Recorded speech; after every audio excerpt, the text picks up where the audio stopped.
again live at the True Success Show. What? Watch it, put it up. We're here. End of the month, end of the quarter, baby. Woo! What's up, Mike D? Jackass. Oh, my brother. How are you? What was that? What was that? What was that? We're going too hard at it, man. We got to slow down. Woo! I'm working on my intro. I'm working on the intro.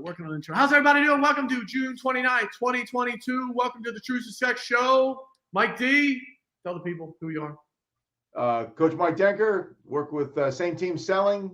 We've got a system that helps you sell more than ever before because we help you take the doubt out of your forecast. We help you take the doubt out of your hires, and we help you take the doubt out of your abilities to hit revenue goals for this quarter and the rest of the year. SameTeamSelling.com. Yes. You see the scroll, hit up the Same Team Selling. All right. And then today, listen, we're going to jump right into, before I do that, we are blessed to be sponsored. Let me do that. I want to pass over that. If you're following the show, we are sponsored by i.help. So i.help is the platform of the future. Encourage you to go out, get your i.help account, only $5 a month. All of the things you do online in one spot. Your web conferencing, scheduling, social media, your website, podcasts, emails, electronic files, e-payments, all in one spot. Someone can connect with you. You don't have to send them 15,000 emails. Go set up your i.help account, $5 a month. You'll thank me later as we are work from home. Folks are trying to get a hold of you. You're going to be like, how do people reach me in a more efficient way? i.help is the platform of the future. Encourage you to go get yours. Amazing. $5. Listen, today we're going to thank you, i.help. We're just going to jump right into the show. Today's topic, near and dear to my heart, as we roll out the 180 Way program we've been putting together literally for years about, hey, how do you be successful? And our tagline is that ESPN thing. What if I told you everything you've heard and have done to be successful and achieve happiness is wrong? What if we told you, hey, all the little things you hear about, work hard, play hard, go get your college degree, make sure you're part of the in crowd, make sure your friends around you. What if all those things, don't talk about money, faith, and politics. What if all those things you hear about how to get there, go to a seminar, read the right books, right? All those things, you could do all those things. And as we study and talk to people and work through the process, it still does not get people to a peaceful place where they feel fulfilled and content. And I always say they put their head down on the pillow in peace. And so what would that be? Why is that happening, right? And that's the framework for today's show, right, Mike?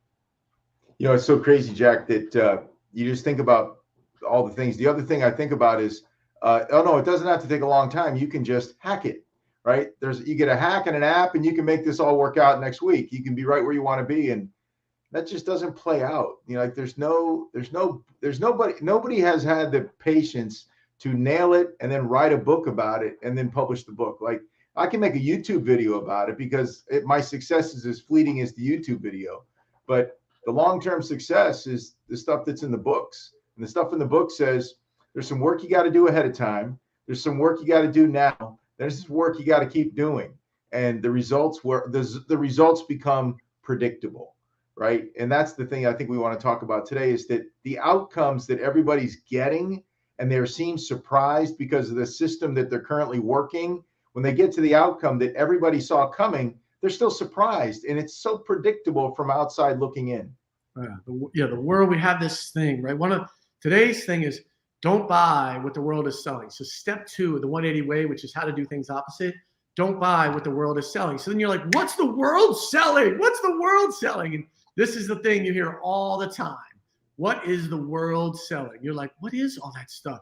Hey, go out, man, and work hard, play hard, right? You hear this mantra, work hard, play hard. And so, like, what is the world selling? What is that? And so I just want to say in the most direct way, that is all the vices, all these coping mechanisms that we hear so much about, right? It's like alcohol, recreational drugs, prescription drugs, tobacco, gambling, sex, porn, chasing money, chasing possessions, overeating. There's all these things the world says, oh, if you're having a bad day, well, let's just go have a drink at lunch, take the edge off. Or you could just smoke a little pot, especially if you're in some of the legalized states. Hey, you know what? On the weekend, the game's not good enough. You should place a couple bets or go to Vegas or hang out in Atlantic City. Or you're not feeling well, you're kind of down, go get some comfort food and, eat your troubles away. Or, probably less negativity. Or you hear the whole, if you're just successful in life, if you just have enough money, you'll be happy. Or if you just have the right car, or if you just have the right house, right? And I think when we started early in the year, when we started like looking at goals, we used to talk about Tom Brady a lot, and that guy achieved everything. And after his third Super Bowl, he has the online video, you go see him, he goes, it's gotta be more, right? And it's all those things, it's all this coping mechanism, it's this stuff. It's like, well, if you just work hard and play hard, you'll be fine. And really that's just not true. And we'll go over some of the stats here in the US, but that paradigm is the broken paradigm of like, hey, go release tension with one of these vices, right? I know neither one of us really want to talk positively about Tom Brady, but he did it, right? I saw another NFL player that was in the locker room with Tom Brady the other day, and he said there's never been another individual on any NFL environment that was more prepared for the game that was coming. He knew what to, when they say things like, it's like he can see it before it happens. He's already told people what's coming before it happens. He has seen it because he's prepared so well for what he's doing. He's prepared. Yeah. And the other thing is that he made some choices, man. It seems like we say, well, he's coming towards the end of his career. So he started making some choices about lifestyle and what was important. And he made those choices, but they were 10 years ago. And the funny thing is that he and everyone else thought he was preparing for the next 3 to 5 years, and then he was going to retire. But he did those things so well that he's actually extended his career. Yeah. Nobody knows when it's going to end. He's still able to perform at a pro NFL level, and at not just a pro, but an NFL all-star, last year, right? He led the league in passing last year. And he's going to do great again. And so it's because he changed his diet, he changed his lifestyle. But he is. I mean, yeah. I'm rooting against him with you, but he is going to do well. He may not finish in the, but he will do great as long as he's healthy. And he's doing he's doing everything on his side of the street to maximize his health opportunities, right? And his opportunities to win. Yeah. This mantra, this work hard, play hard. People are like, well, it works. It works. So let's just, if you think it works, if you're following my LinkedIn post this week, I'll just review the current stats. So this is released in the last 6 months in America. Okay. The richest country in the world, right? The richest country in the world. You have access to everything in the world. Here are the stats they talk about in America on average. The average majority of people in America say they're unhappy with their job, marriage, health, or finances. They live paycheck to paycheck. They use alcohol or recreational drugs on a regular basis. They have over 100K in debt. They're divorced. They take at least one prescription medication on a regular basis. They describe themselves as out of shape. They have less than $1,000 in savings. They spend 5 hours a day on their cell phone, 33 hours a week watching TV. And a majority of people experience a midlife crisis at some point in their life. So if the work hard, play hard mantra worked, that would not be true. Again, in the richest country in the world where almost anything is possible, I want to say the following. Listen, the vices that the world offers up, drugs, alcohol, gambling, sex, porn, money, possessions, overeating, all those things, listen, they do not provide any success, any comfort, right? They're literally like the thing I always say, oh, we're going to have it. Oh, yeah, I have it. It's like this. It's like a ride you're on. You're on a ride and you're like, once the ride's over, you're like, oh, that thrill's over. When you go to Disney, if you've been to any of these major theme parks, you literally, your ride gets over and then you know what you do? You get in line and go to the next ride. And you're like chasing this thing, this high, this excitement, this thrill in your life. And it's empty. All of those things, all of them. Let me just repeat again. All of those things are empty. And the world, PR, internet, the marketing firms on Wall Street or Madison Avenue or in Hollywood tell you, man, if you just drink enough or have enough sex or you have the right car or if your bank account's big enough or if it's late at night, you want another bowl of ice cream, just go eat it, right? They just keep telling you, if you do enough of that, you'll be happy. If you have enough clothes, if you have the right shoes, you'll be happy. And the reality is none of that is true.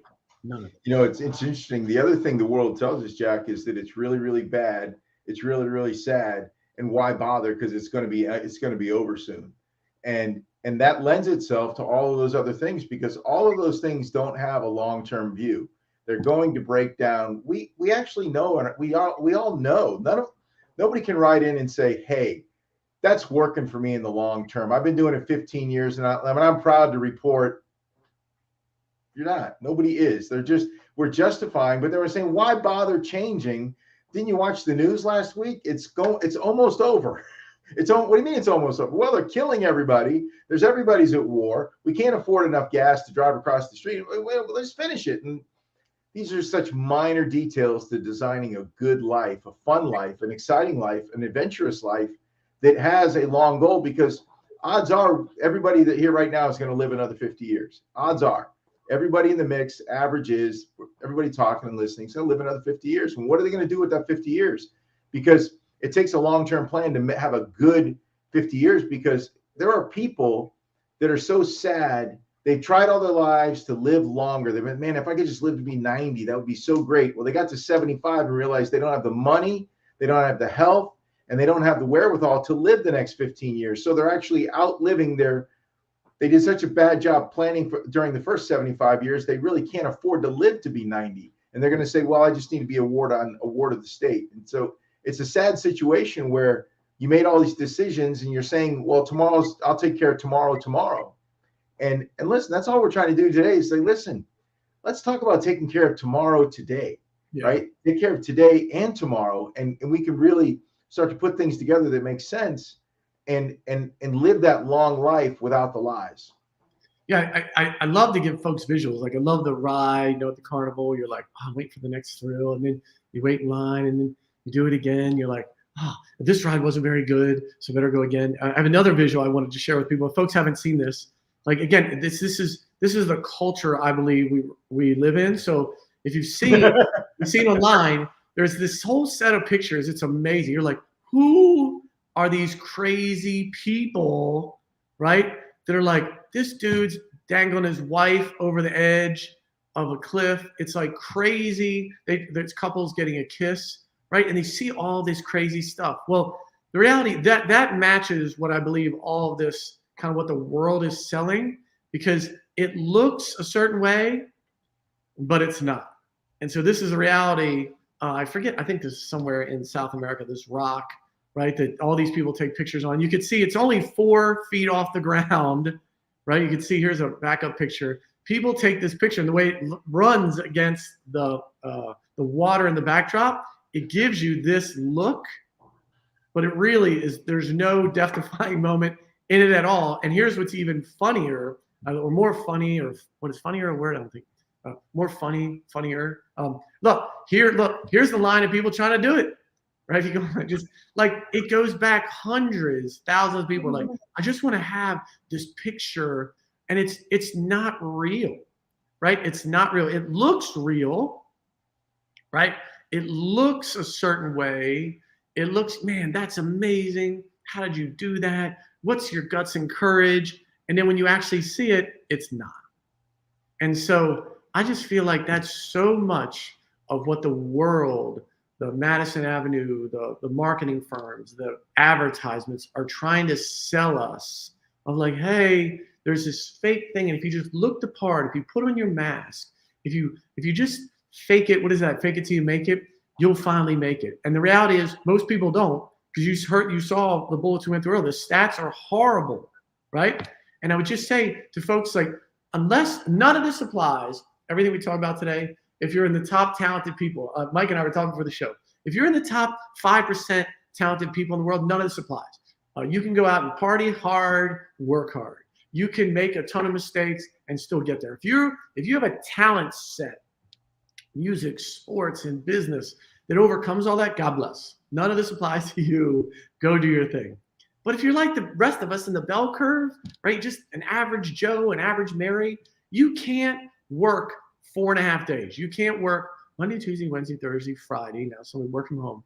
Then Friday afternoon at like 3 o'clock, you're like, I'm going to happy hour. Then I'm throwing in all weekend, Saturday. Then you're hungover Sunday. Like, you can't work 4.5 days, throw it all out the window 2.5 days, 35% of your week, and think you're going to get there. That's the truth. And folks never want to talk about it because it seems like, oh, it's just not in line with what I see every day online on social media. Everyone's out. Look where everyone's doing. You know, it's so great, Jack. You and I had a chance to meet Anquan Boldin at the Q Day a few years ago. And what was so great is we learned, we actually met his financial advisor, and his financial advisor let us know that Anquan Boldin was one of, I think, maybe 20 people in the NFL that were retired from the NFL and had $100 million in the bank. Yeah. And he was telling us about the lifestyle that Anquan Boldin did not live, what we would say is the NFL lifestyle. And the people that live the NFL lifestyle are bankrupt within 3 years. Yep. Like, what's it, 70? Yes, ESPN has a whole show, right? Bankrupt. Yep. 75% of the people that made it, where 100% of high school football players want to make, 75% of those that made it did not believe they didn't even think about life after football. And if you don't, there is no life after football. You're broke. Yep. And I met a former Miami Dolphins Super Bowl wide receiver as a homeless guy in San Francisco. I mean, it was just like, talk about your because that's my little kid, like Super Bowl Dolphins. I mean, I'm old now, but that's been that long. But Super Bowl winning Dolphins was 50 years ago. Yeah. And man, it's like it was really important. It was an important day for me, right? Because it doesn't matter what you did in the past, you've got to take care of the future. And I think it's so interesting that Anquan Boldin was in the news last week, right? Because I don't know if you saw this, but there was a Ravens guy, a rookie, got nailed with a $75,000 dinner. Yeah. Because the rookie dinner, the famous rookie dinner, and Anquan Boldin said, I'll take care of that. Well, listen, here's what's really cool. Anquan Boldin's one of the few NFL retired guys at any team that could literally take care of that 10 years after he retired. Yeah. And it's interesting, you mentioned about all those people that are successful, Jack. Very few of them. There are very few people that are famous for being successful that are going to even have a career after 45. You're not going to be an NFL player after 45. Oh, well, now you go in the booth. 10 guys are going to the booth, not 100, 10. And so you're not going to the booth. You've got to figure out what you're going to be doing from 45 to dead, which could be half your life. And so you work so hard to get someplace, you got there, and now it's over and half your life is still ahead of you. What did you do to prepare for the rest of the game? And because you're only at halftime and you've got to change, like, it's time to change. And I think it's so important that you don't get a pass. You get a pass while you're making it. But man, if you didn't plan for the future, it's going to crumble. Your entourage is going to disappear. Your fans are gone because you're not performing anymore. And quite frankly, because you lost your step, they don't want to see you perform anymore. And it's a sad day, but don't be, we walk around blind to life is coming. Well, and the thing is, even if folks keep it, like that Tom Brady thing, like even if you're blessed enough to make some good financial decisions, or get the car of your dreams, or in South Florida. So Mike humbly lives on the Intercoastal, and if you take a boat out down the Intercoastal, I mean the mansions, half of them are empty. 2/3 of them are empty, right? People, this is like their third home, and people are rarely there. It's like when you get that, the reality is it's so empty.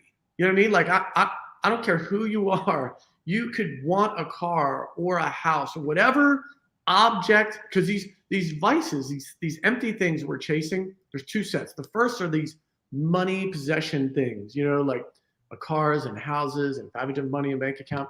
I promise you, they're all empty. You have it. If you ever rented a jet ski, like at a resort, once you have the car for like first day is amazing. First week is awesome. First month's very good. Month 6, you're like, I got the car. I got to put gas in it. You know what I mean? It's like they're all empty, and no one really talks about that because this thing of, oh, just go get the house, go get the car. Same thing with your house. You could love it, decorate it, do it. It's amazing, but it just rubs off. And then you know what happens? You know what happens? Here's what happens. You get back in line. You're like, oh, now I got to add a boat to that house. Oh, you know what? I love the house, but you know what we need? We need like a movie theater in here. You know what I mean? I promise you, it's just the next thing. And it's funny, Jack, you say that. I live on the water, and my wife feels like we should own a boat, right? We should own a boat. Well, I'm just not a good preventive maintenance on machines guy. Like, I'm just not that guy. And that is a boat owner. A boat owner needs to take care of his boat.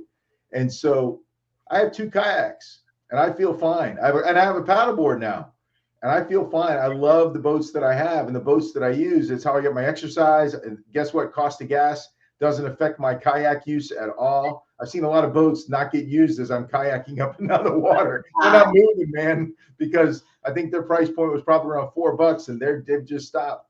But what's interesting is I had to make that choice. Like, I am one of the few people that live on the water that doesn't have a boat. But man, that boat, there's a truth. Everybody says this. The happiest 2 days of owning a boat are the day you buy it and the day you sell it. And there's truth to that. You bought a boat because you were supposed to, not, you felt the world told you live on the water, you got to have a boat. And like, no. And so it's interesting that we rent boats. Other people own boats. We rent them, right? We just rent. We want to go on a boat. Let's rent a boat. And I would say, listen, if somebody's watching, if there is a boat is good for some people. Like if you love to fish, if you love, you know what I mean? Like if it's in your thing, like I just be really clear. If it's the thing, like that can be very validating. If it's part of a lifestyle choice and part of your hobby, and you get peace by fishing, and you know what I mean? That's cool. But if it's for all the other reasons that, it's the next thing, it's the next thrill. Right. No, right? So in that list of what the world teaches us, there's all these money, possessions, all of it's empty. And then the second one really, this is rhetorical, but I throw it out there. And when I speak to groups and with my staff, when I have open conversations about it, this issue of like, hey, how do you unwind? Like we all need to find some downtime, right? And then it always, not always, 90% of the time leads back to, hey, why are you drinking? Right? And that's not what happens. There's dead silence. Like, what are you drinking for? Like, are you drinking because it loosens you up, makes you more personable? You're drinking because you haven't found your significant other and you think where they are, there's drinking going on, so you need to be drinking. Is it, what is the reason that you're drinking or smoking pot, like, or whatever, you take the edge off thing? Like, what is that? And so that always is just it's just like this. It just sits and it causes people to really think about why am I every other weekend spending $150 out at the club or at the bar for what? The buzz and the let go is what? Is your job so stressful? Is your life so stressful? Are you unhappy? Are you trying to forget something in your past? What is driving that? Because in that conversation, in that ability to self-analyze is where a lot of gold is found. Because if you're running from something and trying to not be completely coherent, that thing, whatever is causing you to run, is between you and getting to peace and getting to fulfillment and get to where you want to be. Amen. Jack, in my life, when I was younger, in my early 20s, I had to stop drinking for 3 months because the doctor said you've got some kind of liver thing going on, and it sounds like you drink more, as much or more than a lot of people. So you need to stop to see if you don't have a liver problem because your levels are all screwed up. So I stopped for 3 months. I kept doing, my lifestyle didn't change at all, except at the end of every night, I was drinking near beer. And so, or whatever they call it now it's got a fancy name, but anyways, near beer back then. And so it was zero. I was drinking beer zero, I think is what the cool name would be. And at the end of every night, I kept seeing how from a sober perspective. But when I was still so young, I said, I need to get back to drinking so this doesn't look so stupid. And it was years later that I was able to reflect on that and say, no, you know what? I looked at that all wrong. Like there was something I had an awareness to say, this when I'm sober, this doesn't look like fun. Why do I drink to this false reality? Why don't I just start? And I did. I made a decision to go, you know what? I need to figure out how to manage a reality. Isn't that a funny word? A reality.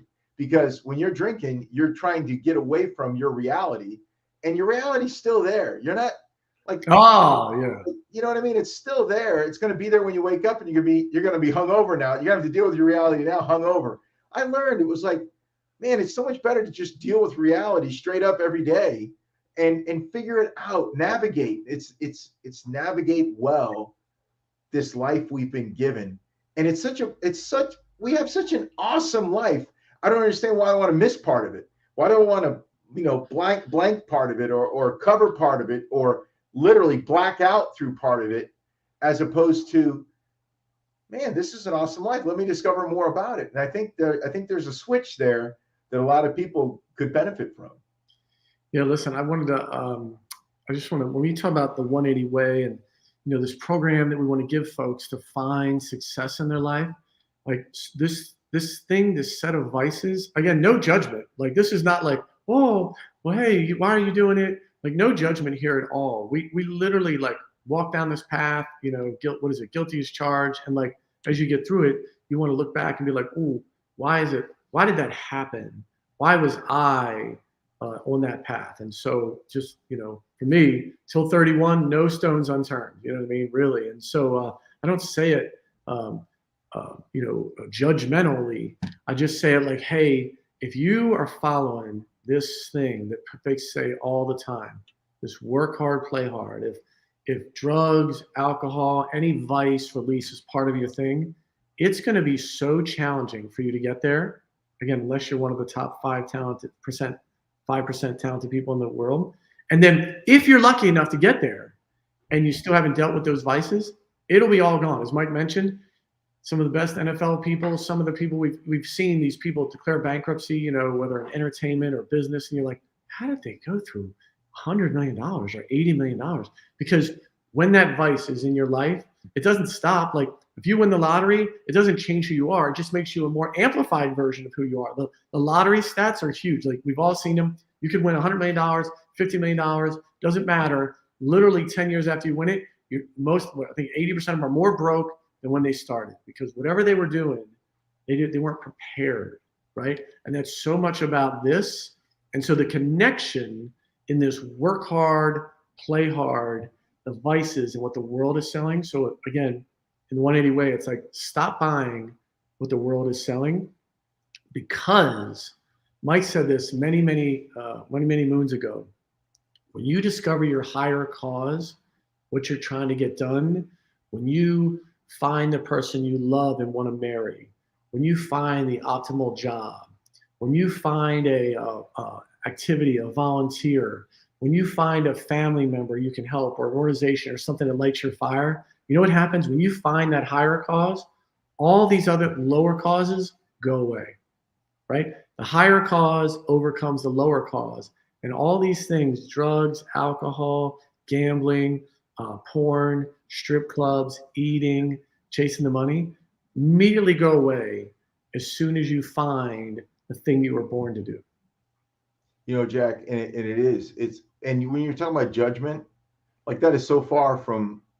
I want everybody to know that that's in my realm, in my world, in my sphere of influence, that I love them and I accept them, and because that's what we need. Inherently, we were designed to need love and to need acceptance.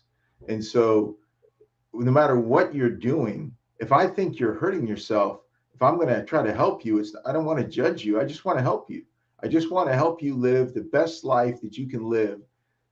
I believe you were designed by God You were designed by God to fulfill a calling. And one of the things that I've concluded about my life is that I'm not the purpose of my calling, right? I'm the tool of my calling, but I'm not the purpose. Other people are the purpose of my calling. I was born to serve people and to use things to serve those people, right? I'm not here to serve things, right? One of the things you talk about, Jack, is, this master that you serve. And I think some people are confused in life that they think that they're not going to serve a master. The Bible says you can't serve two masters, but you will serve one. And here's the amazing thing. I believe you really do. At some point, you chose your master. Now, once he's your master, you may not be able to choose anymore. Like, heroin's a wicked master, but you chose somebody. Like, heroin didn't choose you. You chose heroin at some point. And I'm not. I just want people to realize that we're all serving a master, and when we're awake and sober, we get to choose that master again. Who is going to master our lives? And it can be a thing, it can be a vice, it can be one of those things that we listed today, it could be one of those things we're striving for. But when you figure out who you're choosing to lead, to be the master of your life, the master of your domain, it's not you. You don't get to choose you. It's a myth. You think it's you, but it's not. You're mythically choosing you. You're a puppet on a string, and you're a deluded puppet if you don't think there's strings. And so we need to figure this out. And then we need to, do I want a wicked master, a mean master, a master that doesn't seem to care about me? Or do I want a master that loves me and literally would die for me? Yeah, listen, I think everybody, no matter what religion, you study success, you study all the top thought gurus about how to get there. We're wired. There's two things we're wired to do, like be around people, procreate. That's a thing, right? And we're wired intrinsically to be part of something bigger than ourselves. It's just how we're wired. Like, hey, I want to be a part of a company. I want to be a part of an organization. I want to be part of a family. I want to be part of a group. We're just wired to want to be part of something bigger than ourselves.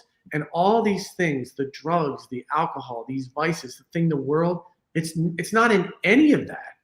And it just takes up so much time of our time and energy from us that's keeping us from self-actualizing. We've all seen this. It's like, hey, you're trying to get to, scale some mountain, right? You're trying to, figure out where you're trying to get to and what's your life goal. And you're at the top of that mountain, you're the goal in life, right? Where you hear it, there's another way you might have heard it. If you've done all the seminars and the books, it's like, hey, what wall is your ladder leaning against? Is it against the right wall, right? You may talk about success, the corporate ladder. You're going up the ladder, and there's nothing more demoralizing, more frustrating, more empty than scaling that ladder. And when you get to the top, or if you get to the top of the mountain and it's not where you really wanted to be, right? It literally was misaligned.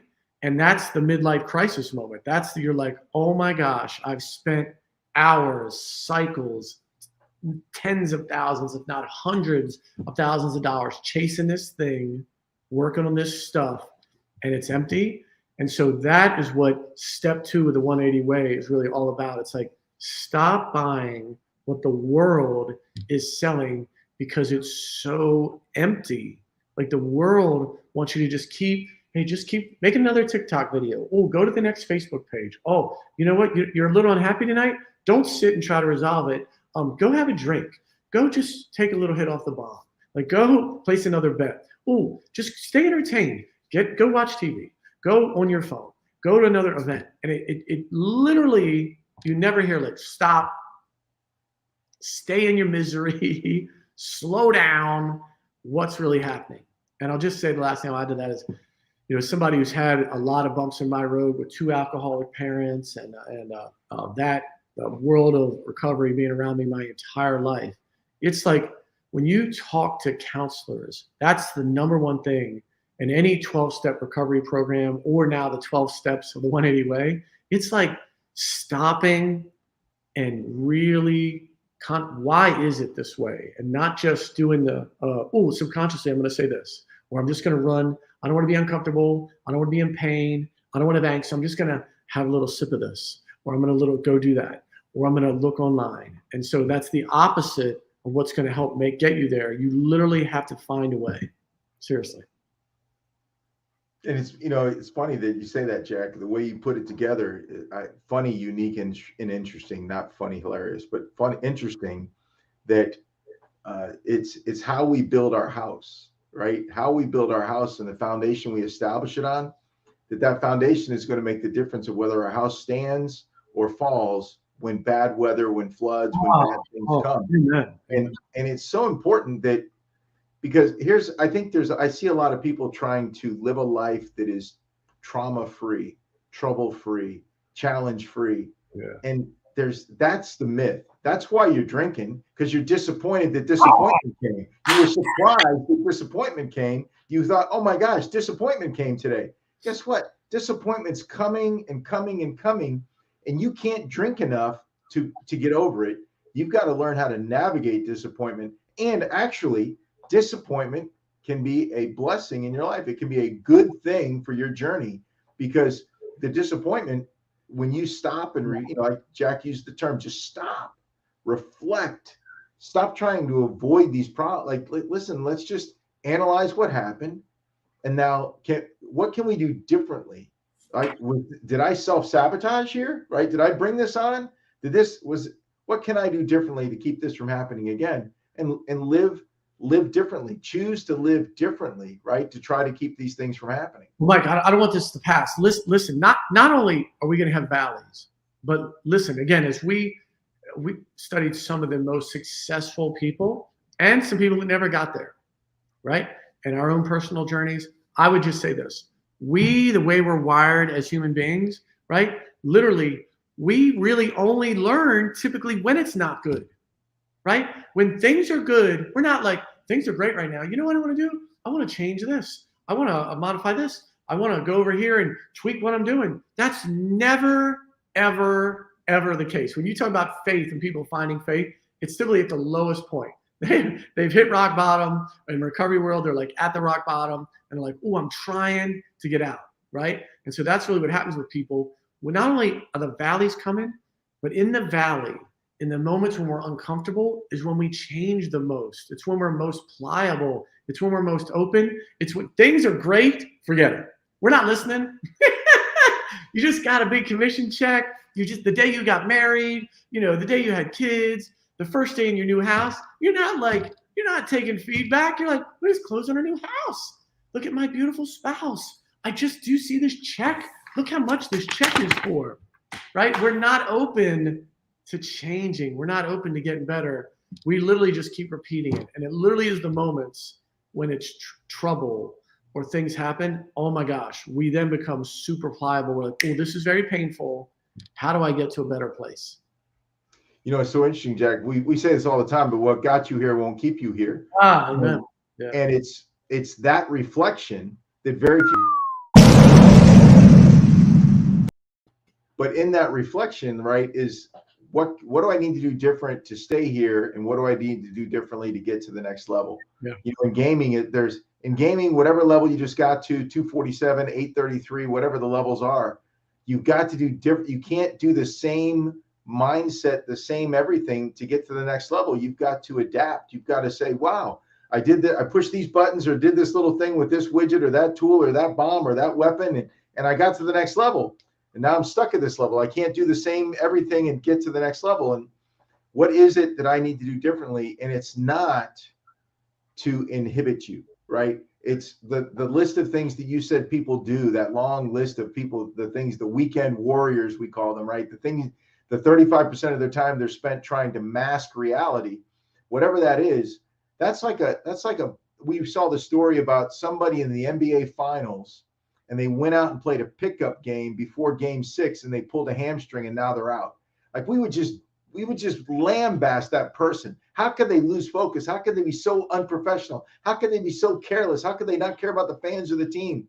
When in reality, if you're taking 35% of your time and you're contributing to masking your reality, you're basically hamstringing yourself every week.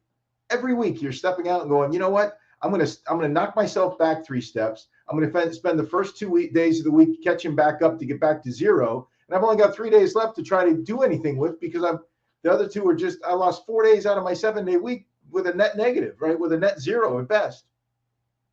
You're muted. You're muted. You're going. Sorry, just people say, sorry about that. My phone went off. People talk about the two and a half days, Friday night, Saturday, Sunday. People are like, oh, I'm just having a drink Friday night. You're like, okay, but hey, how much money did you spend that night?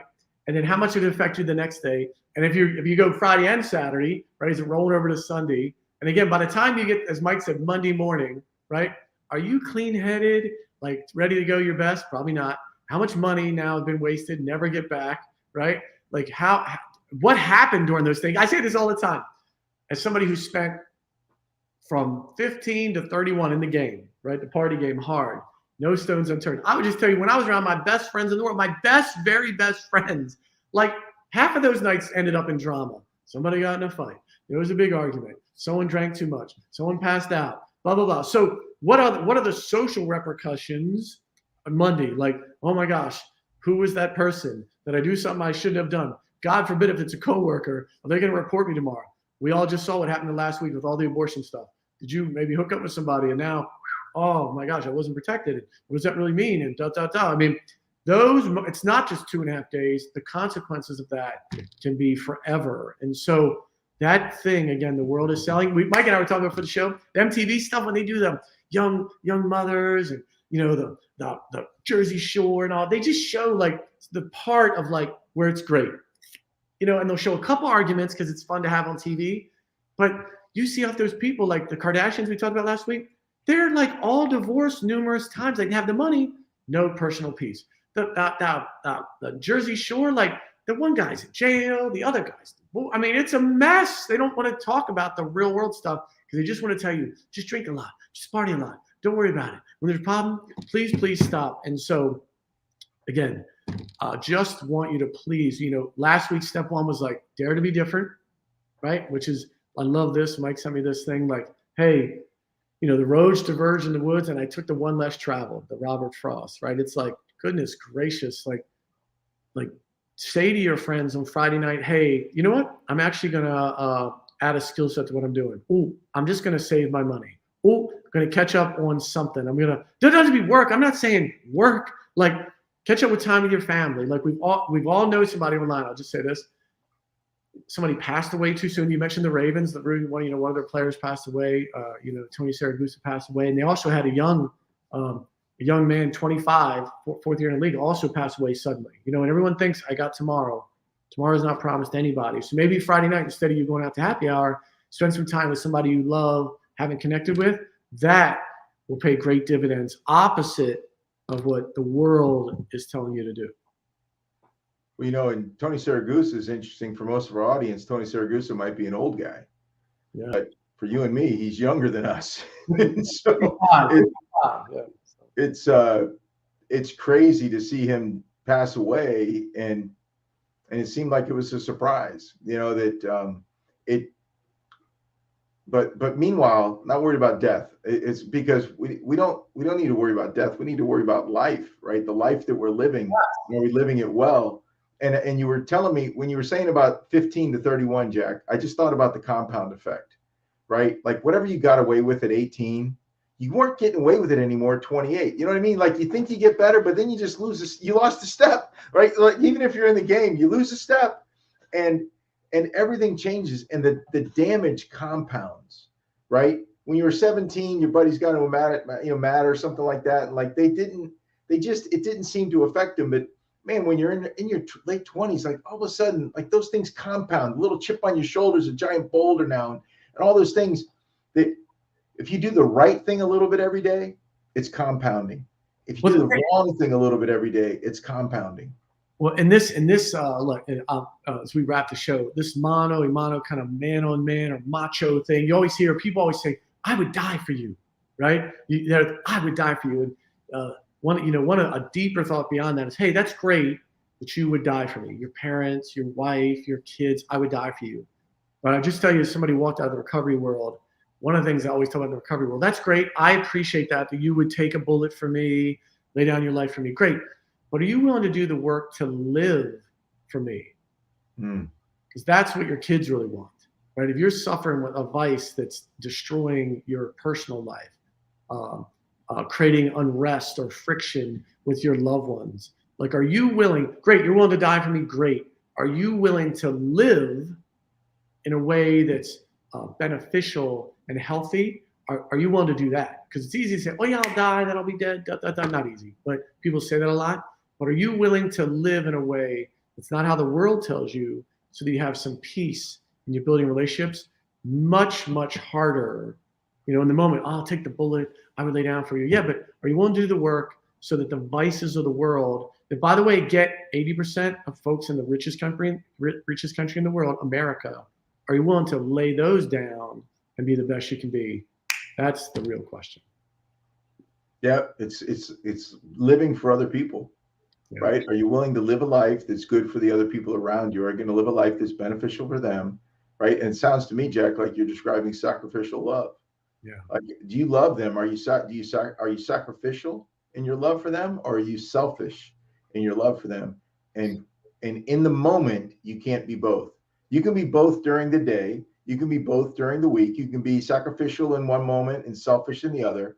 But when it gets down to the moment, you can't be both. In the moment, you're either sacrificially loving them or selfishly loving them. And when you're selfishly loving them, you're not serving them, you're serving yourself. And so more sacrifice, less selfish. And I think we'll be moving the needle in the right direction for all of our lives in a better society. Amen. Yeah, I would just stop doing this. Stop living this fake life for the outside world, for social media, right? And be okay with whatever your things are, dive into those, right? Stop buying what the world is selling and have the ability to kind of introspectively figure out what's happening in your life. Because all we want is to get to the next level. We want you to get to the next level. We've been blessed enough both to be around people that have had great wealth, great success. By the way, not just wealth, like people that are extremely happily homemakers, run volunteer organizations. We're not talking about money, but whatever your thing is, whatever your success driver is, to meet those people. And when you meet them, we've all met them, they just have an aura and a vibe to them. You know what I mean? They resonate energy and happiness. And so that's our desire, on this True Success, this little LinkedIn Live is really just to have people reach that point in their life. And so we serve up the 180 way in the most loving way. And again, step 2 is really stop buying what the world is selling. Amen. Please, please, please. Because doing things opposite of norm is what's going to help you achieve your dreams. We're all sold a bill of false goods when we're young. Amen. Any last words, Michael? It's so much funny that this whole show, it just seems like red pill, blue pill from the Matrix, right? Oh, we're coming, right? We're doing. It's just red pill, blue pill, man. It's like you can choose reality and just embrace it and live in it, or you can just keep masking and living in the false reality and saying it's special when it's literally, it doesn't exist. It's nothing. But you were born to be something, and so I challenge you to live that life that you were born to be something. Amen. Listen, as we wrap up June 29th, I want to encourage everyone, have a great, or share with everyone, have a great, great, great July 4th. Yes. Because we're so blessed. This country is flawed. We all know that. You'd have to live under a rock not to experience the last couple of years of kind of social, cultural unrest, and just this past week. But even with all that, we live in the best country in the entire world. Millions and millions of people want to get here, and we're blessed to be here and enjoy it. And so I just encourage you to take some time this weekend to celebrate July 4th, celebrate where we were blessed by fortune to most of us to be born and resonate or reside here. And so just have a great, great, safe 4th of July. Amen. Good. We'll see you next week after July 4th. We are out. Everybody have a great weekend. God bless.